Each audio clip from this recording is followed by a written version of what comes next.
जो आप देख रहे हैं वह सिर्फ एक आतिशफशानी मंजर नहीं बल्कि ज़मीन है जब अभी जिंदगी वजूद में ही नहीं आई थी।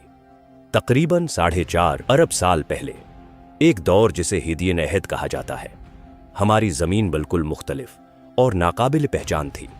इसकी सतह मुस्तहकिम नहीं थी, समंदर अभी वजूद में नहीं आए थे और फ़ज़ा शदीद गर्मी, राख और जहरीली गैसों से भरी हुई थी।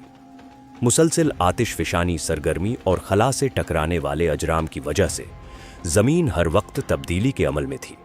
यह वीडियो उसी दुनिया की झलक पेश करती है कि इब्तिदाई ज़मीन दरअसल कैसी दिखती होगी, बराज़मों से पहले, माहौलियाती निज़ाम से पहले, और उस वक्त जब ज़िंदगी का कोई वजूद नहीं था।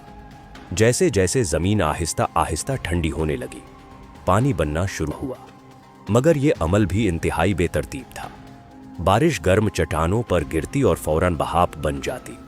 ये अमल बार बार दोहराता रहा, यहाँ तक कि आखिरकार पहले समंदर वजूद में आकर मुस्तहकिम हो सके। हिदियन अहद ने आने वाले हर मरहले की बुनियाद रखी, जिसमें आखिरकार जिंदगी का ज़ुहूर भी शामिल है। यही वह मकाम है जहां ज़मीन की कहानी शुरू होती है। अगर आपको अगली अक़सात देखनी है तो कमेंट में यस कर दें।